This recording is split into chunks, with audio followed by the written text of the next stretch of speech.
반갑습니다. 저희 그리스도 정신 성경 읽기 오늘 또 특별히 소개해드릴 분이 있습니다. 우리 멜번 한인장로교회 김성현 전도사님이신데 멜번 보아스로 알려진 분입니다. 그 진정한 사랑꾼, 이렇게 사모님을 향한 그 사랑이 멜번 보아스라고 제 소문을 들었는데 잠깐 인사해 주시고. 예, 안녕하세요. 네. 멜번 한인장로교회를 섬기고 있는 김성현 전도사라고 합니다. 반갑습니다. 네. 반갑습니다, 네. 성목사님. 전사님 감사합니다. 그래서 예. 오늘 룻기는 우리 전사님께서 함께 은혜 나눠주시겠습니다. 네. 룻기 1장부터 4장 전체인데요. 핵심장은 4장입니다. 우리 전사님 네. 나눠주시죠. 예, 일단은 먼저 멜번 보아스라고 소개를 해주셨는데 사죄 드립니다. 먼저 사실은 아니고 저희 담임 목사님께서만 저를 과대평가해 주셔서 그렇게 은혜롭게 얘기해 주시는데 사실은 그렇지 않습니다. 아하. 특히 룻기를 제가 오늘 이제 요약을 하면서 읽어보니까 이 보아스의 사랑과 이 저의 헌신은 비교할 수 없는 좀 크기가 있는 것 같더라고요. 그래서 겸손해지셨군요. 예, 너무 네. 겸손해졌어요. 저는 이렇게 못할 것 같은데. 네네. 그래서 예, 목사님 덕분에 그런 호칭을 얻게 되었다라고 네. 먼저 말씀드리고요. 네. 룻기의 아까 말씀드린 것처럼 핵심장은 4장이고요. 전체 룻기가 1장부터 4장까지 이루어져 있기 때문에 사실 그렇게 긴 챕터들은 아닌 것 같습니다. 그래서 여러분들이 한 번에 읽으실 수 있을 만한 길이고, 또 룻기가 이 구약에 또 위치하고 있지만 참 많은 부분 예수님에 대한 그림자가 등장하는 그런 책인 것 같아요. 네. 그래서 룻기를 읽으면 지금 신약 시대를 살고 있는 우리가 정말 이 구약 시대에 살던 사람들이 읽었을 때보다 더 큰 은혜를 느끼게 되는 것 같습니다. 네. 예, 룻기에 대한 먼저 이 배경에 대해서 이야기를 하자면, 혹시 목사님 룻기의 시작이 어떻게 시작하는지 혹시 알고 계세요? 룻기의 시작, 예. 그 사사 시대 배경이라는 것으로 시작하잖아요. 예, 그렇죠? 맞습니다. 네. 예, 역시 정말 이 성경에 대한 지식이, 정말 배경 지식이 정말 특출나신 우리 목사님인 것 같습니다. 1장의 시작이, 룻기 1절의 시작이 사사 시대에 그 땅에 기근이 든 일이 있었다. 세 번역으로 보면 이렇게 나오는데요. 사사 시대에 있었던 일이다라는 것을 저희들이 알 수 있습니다. 저희들이 이 전주까지 이제 김재공 목사님하고 성 목사님께서 이야기하셨듯이 사사 시대가 정말 말도 안 되는 영적으로 아주 깊은 암흑 가운데 있었던 시기였지 않습니까? 네. 그래서 이 시기에 하나님께서 과연 어떻게 일하고 계시고 역사하시는가에 대한 그런 모습을 보여주는 것이 바로 룻기의 모습이고 배경인 것 같습니다. 네. 그 가운데서 이 사람들이 보여주는 뭐 믿음, 뭐 소망, 신실함, 사랑, 그리고 그 뒷 배경에서 이 모든 것들을 계획하고 계셨던 절대적인 하나님의 주권이 바로 이 룻기의 주제라고 볼 수 있겠습니다. 네. 그리고 또 이 좀 중요한 주제라고 볼 수 있는 이 룻기의 모습이 무엇이 있냐면, 마지막에 결말을 제가 좀 미리 말씀을 드리자면, 마지막에 다윗이라는 이름이 등장을 해요. 그래서 그 저희들이 알고 있는 이 사사의 모든 암흑 시대, 심지어 이제 첫 번째 왕이었던 사울의 그 영적인 암흑기까지 모두 이제 말끔하게 해결하는 그런 놀라운 다윗이라는 이름이 등장하는 책이 바로 이 룻기입니다. 네. 그래서 이 룻기에 등장하는 이 다윗이라는 이름도 나오지만 이 외에 훨씬 더 이제 중요한 이제 인물들이 나오는데요. 먼저 이 엘리멜렉이라는 사람이 나와요. 엘리멜렉. 네. 엘리멜렉이 누구죠, 목사님? 엘리멜렉이요. 예. 엘리멜렉은 나오미의 남편이죠. 예, 맞습니다. 네. 제가 일부러 당황시키려고 한 건 아니고요. 너무 잘 알고 계시기 때문에 제가 여쭤봤습니다. 그리고 여기 오늘 이제 좀 많이 등장하는 나옴이라는 사람의 남편이 네. 엘리멜렉이고, 엘리멜렉은 좀 중요하다 볼 수는 없지만, 뭐 위치가 중요하다 볼 수는 없는데, 그 이유가 바로 한 3절 나오고 죽습니다. 바로. 그렇죠. 예, 맞아요. 바로 돌아가세요. 네. 바로 소천하시고 하나님의 곁으로 가시고, 하나님이 주신 네. 그 땅을 떠나서 페민이 오긴 했지만 네. 그렇게 그 역할만 하고 사라지잖아요. 네, 그렇죠. 그냥 아주 호련히 그냥 사라집니다. 네. 예, 아까 말씀하신 것처럼 하나님의 땅에, 특히 이 베들레헴, 이 엘리멜렉과 나오미가 있었던 그 고장인 이 베들레헴에 기근이 들어서, 예, 베들레헴이라는 뜻 자체가 이제 빵이 있는 집, 뭐 떡이 있는 집 이렇게 해석할 수 있는데, 빵이 있어야 할 곳에 빵이 없는 아주 큰 기근이 드는 아주 절망적인 상황이다라는 거죠. 그 가운데 엘리멜렉이 죽습니다. 네. 그리고 그래서 이 나오미가 지금 처한 상황은 정말 마치 영적으로 어두운 시대를 지내는 이스라엘의 모습과 아주 동일한 정말 개인적으로 아주 어두운 시대를 지나고 있다라고 볼 수 있습니다. 특히 남편이 등장하자마자 그 다음 한 2절쯤에 나오는 두 아들이 나오는데 이 두 아들도 한 2절 등장하고 바로 죽습니다. 그렇죠. 예. 네. 그래서 지금 절망 중에 절망 가운데 빠져 있는 것이 바로 나오미의 모습인 것 같습니다. 사실 지금 시대랑은 완전히 다르잖아요. 예, 나오미가 이제 남편을 잃고 아들들 다 잃었는데 그 당시에 그 상황은 사실은 어떻게 보면 한 사람으로서 사형 이렇게 사회적인 사망 선고를 받은 것처럼 맞습니다. 네, 아무 네. 소망이 없는 그렇죠. 그런 상황이잖아요. 가장이 아무도 없고 집에 남자가 없다라는 것은 집에 생산해낼 수 있는 사람이 아무도 없고 그리고 문화적으로도 네. 지켜줄 수 있는 사람이 아무도 없다라고 하는 정말 절망 중에 절망 가운데 빠진 것이 네. 나오미의 모습인 것 같습니다. 네. 네, 그런데 참 아이러니하게도 나오미라는 이 이름의 뜻이 이 즐거움, 뭐 희락, 행복이라는 뜻이에요. 네. 네, 그런데 지금 나오미는 그렇게 살고 있지 않죠. 그래서 나오미가 이후에 자기의 이름을 이제 말하라 불러달라고 이야기를 합니다. 쓰다라는 뜻을 가진 네. 예, 히브리어죠. 그래서 정말 전체 히브리어, 그러니까 전체 히브리 성경에 딱 한 번 등장하는 단어라고 합니다. 이전에 출애굽기에 나왔던 마라하고 다른 단어예요. 그래서 그렇군요. 그래서 이 비터니스라는 뜻을 가지고 있는 단어인데 그 정도로 참 어떻게 보면 이 성경의 저자 루키의 저자가 지금 이 특별한 어떤 되게 쓰디 쓴 그런 상황에 지금 나오미가 처해져 있다라는 거를 말하고 있는 것 같습니다. 네. 그런데 이 아들들이 있었잖아요. 이 아들들도 마침 결혼을 했습니다. 그래서 며느리들이 존재했는데 네. 며느리들도 과부가 됐죠. 둘 다 한순간에 과부가 됐습니다. 이 시어머니랑 똑같은 처지가 됐죠. 그런데 이 절망을 이 며느리에게도 이어줄 수는 없다는 생각에 나오미는 두 며느리들에게 이제 이 두 며느리가 이스라엘 사람이 아니라 히브리 사람이 아니라 이 모압 사람이었습니다. 모아바이시였죠. 네. 모압 사람이었기 때문에 너희 나라로 돌아가라. 이제 이렇게 이야기를 합니다. 이렇게 나처럼 이렇게 쓰디 쓴 인생 살지 말고 가족한테 가서 너희들 이제 원하는 대로 살아라. 남편도 새로 시집도 가고 이렇게 살아라 하는데 네. 처음에 이게 둘 다 안 가겠다고 버팁니다. 울면서.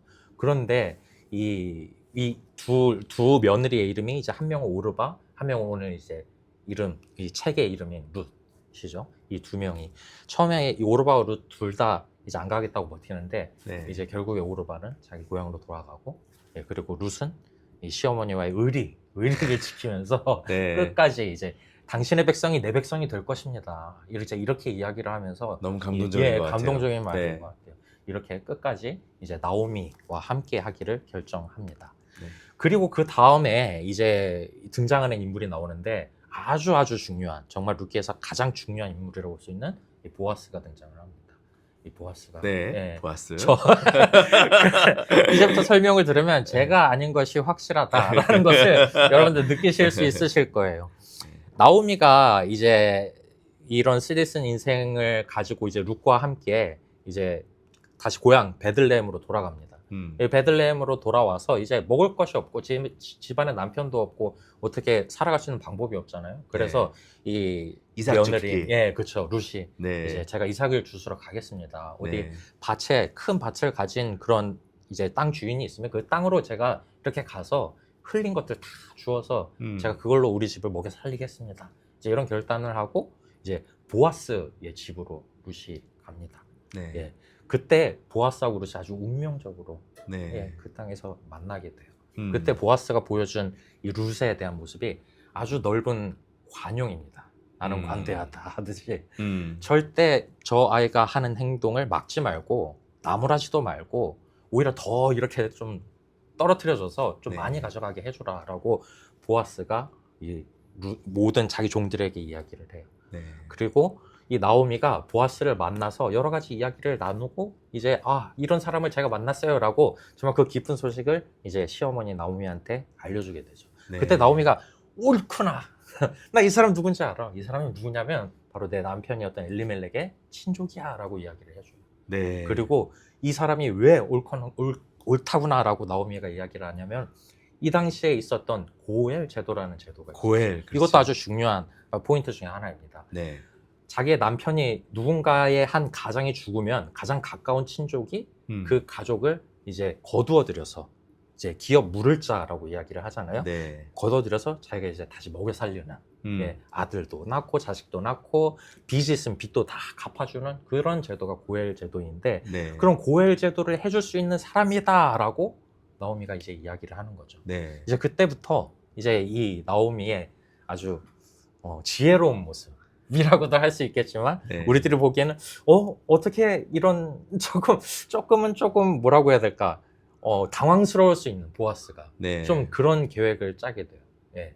밑에서 보아스가 이제 잠들었을 때 그 밑에서 이렇게 빼꼼 이렇게 얼굴을 내밀어라. 네. 화장도 하고 향수도 뿌리고 아주 예쁘게 꾸미고 가서 이제 보아스에게 가라라고 이제 나오미가 룻에게 네. 조언을 해줍니다. 그러니까 참 그 러브 스토리도 있는 네. 참 흥미로운 책이에요. 흥미로운 책이에요. 네. 너무 재밌습니다. 네. 그래서 저는 아닌 것 같다라고 좀 생각을 해봅니다. 저보다 훨씬 더 로맨티스트고 보아스가 그리고 훨씬 더 부자고 아하. 이게 유력한 자, 예, 이름 뜻 자체가 유력한 자라는 뜻을 가지고 있어요. 그렇군요. 예. 네. 그런데 이렇게 룻이 여러 나오미의 이제 이야기 지혜를 듣고 이제 계획을 짰지만 사실 보아스에게는 이제 지금 자기가 당장 고엘 제도를 시행할 수 있는 사람이 아니다라는 것을 룻에게 이야기를 해줘요. 네. 예, 알고 보니까 보아스보다 더 가까운 친척이 엘리멜렉과 더 가까운 친척이 존재했던 거예요. 네. 살아 있었던 것입니다. 그래서 처음에는 그 사람이 이제 해줘야 되는 게 아주 당연지사기 때문에 네. 이제 보아스가 가서 물어보는 거죠. 네가 이 집 책임질래? 하고 이제 가서 이제 적극적으로 이 사람은 생각도 안 하고 있는데 가가지고 적극적으로 물어봅니다. 너 이 사람 이제 우리 베들레헴으로 돌아온 나오미하고 룻이라는 사람 알지? 네. 이 사람 스토리 알지? 네가 이 사람 책임질래? 너가 책임져야 될 1번이야. 네. 이렇게 얘기하니까 처음에 이 사람이 할게. 이 얘기를 하는 거예요. 네. 당황했겠죠, 보아스도. 순순히 한다고 하네? 그래서 이제 보아스가 얘기를 합니다. 대신에 이 모함 여자인 룻이라는 사람인데 네가 이 사람도 데려가서 네 아내로 삼아야 돼. 라고 네. 얘기하니까 그때 이 사람이 나 못하겠어. 이러다간 나도 탈탈 털릴 것 같아. 내 재산도 모두 다 그냥 빈털터리가 될 것 같아. 네. 내가 이거 못하겠다. 그렇죠. 라고 이야기를 하죠. 왜냐하면 네. 고엘이라는 제도가 누군가의 것을 자기의 것으로 만드는 게 아니라 다른 가정을 살려주는 거에 그 그렇습니다. 핵심이 있으니까. 예, 맞습니다. 네, 네. 너무 잘 알고 계시네요. 그래서 특히나 지금 뭐 거의 다 쓰러져가는 이 절망적인 이 나오미와 룻의 가정을 다 먹여 살려야 되는 이 사람으로서는 부담이 될 수밖에 없겠죠. 네. 그래서 나는 안 하겠다라고 포기하고 그때 옳다구나 하고 보아스가 이제 그럼 내가 대신할게 라고 이야기를 해서 네. 룻을 거두어 드리게 됩니다. 네. 예. 네. 그래서 마지막엔 이제 둘 결혼도 하고 애도 낳고 아주 해피엔딩으로 나오미도 신나서 죽고 이제 이런 해피엔딩으로 결국에는 룻기가 끝나게 됩니다. 네. 예, 여기에서 이 나오미가 처음엔 절망적인 모습을 가졌던 이 나오미의 모습이 말하라 부르라 할 정도로 절망적인 모습이 너무나 큰 환희와 기쁨으로 바뀌게 되는 것들. 이것이 바로 룻이 가지고 있는 표면적인 가지고 있는 룻의 모습인 것 같아요. 룻기의 네. 모습. 너무너무 큰 정말 이루다 말로 말할 수 없는 환희로 이 결국에 책은 끝을 맺습니다. 네. 그리고 룻기의 마지막을 보면 아까 앞서서 언급한 것처럼 네. 마지막이 참 재밌는데 바로 아까 얘기했던 다윗이라는 사람이 이제 이 족보를 통해서 어떻게 나왔는지가 쭉쭉 나와요. 네. 근데 뭐 이제 당장 이 룻과 보아스 사이에서 나온 오벳이라는 아들이 있는데 이제 오벳의 아들이 이세, 네. 다윗의 아빠고 이세가 바로 다윗의 아버지가 되죠. 할아버지죠. 네. 예. 근데 이렇게 이야기한 게 아니라 전부터 훨씬 오래 베레스의 계보부터 이야기를 하고 나오고 베레스는 헤스론을 낳고 해서 이렇게 쭉 이야기를 하면서 이 족보를 쭉 이야기한 다음에 마지막을 다윗으로 끝을 맺습니다. 네.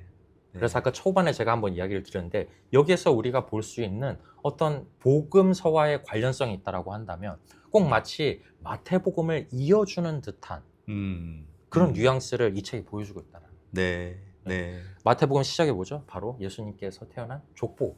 네. 유대인의 족보에 대해서 쭉 이야기를 하지 않습니까? 네. 그래서 꼭 이것은 다윗의 족보로 끝나는 것이 아니라 이것을 통한 예수님의 네. 즉 우리가 지금 나오미와 같이 죄 가운데 빠져서 영원한 절망 가운데 아주 엄청난 암흑 가운데 있는 우리의 영적인 모습이지만 결국 이 핏줄을 통해서 하나님께서 예비하신 예수님이 존재하고 그 예수님을 통해서 우리는 영원한 환희와 기쁨을 얻게 될 것이다 네. 라는 것이 바로 루키가 보여주는 아주 중요한 복음서와의 연결성인 것 같습니다. 네. 예.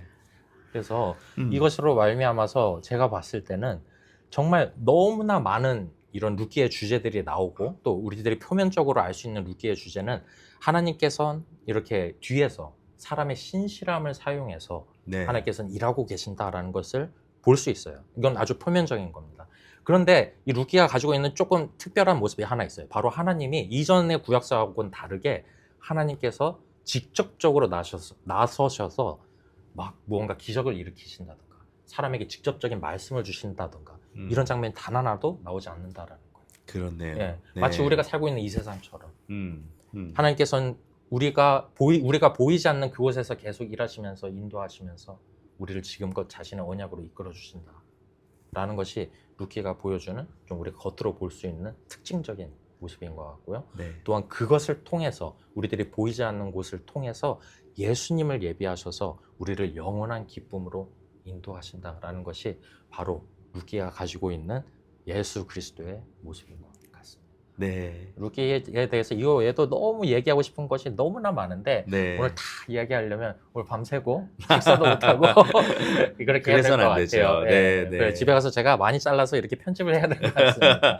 그래서 이쯤에서 저희들 네. 이렇게 마지막 정말 우리들에게 영원한 기쁨을 주신 예수님 꼭 이것을 이야기하는 듯한 이 루키의 이 책을 읽으시면서 여러분들 정말 큰 은혜를 받게 되시길 주님의 이름으로 축원드립니다. 네, 고맙습니다. 네. 그래서 전사님이 그 루키에서부터 예수님을 그 연결해 주시는 그 부분을 들으면서 너무 은혜가 되고요. 또 그 다윗이랑 연결되는 마지막에 그 족보에서 연결되는 거를 보면서 다윗의 왕조에서 나오시는 결국 이제 예수의 왕조로 이어지는 거잖아요. 다윗의 왕조가 이제 네. 예수님이 왕 되시는 그 왕조로 이어지면서 그 나라의 통치 기반이 뭔가에 대해서도 또 같이 생각하는 것 같아요. 네, 맞습니다. 네, 그래서 네. 그 은혜로, 그 고엘의 모습으로 앉는 거잖아요. 보아스가 네, 루슬려. 맞습니다. 그래서 하나님의 나라의 통치 기반이 뭔가 은혜로서 맞습니다. 다스려지는 나라. 네.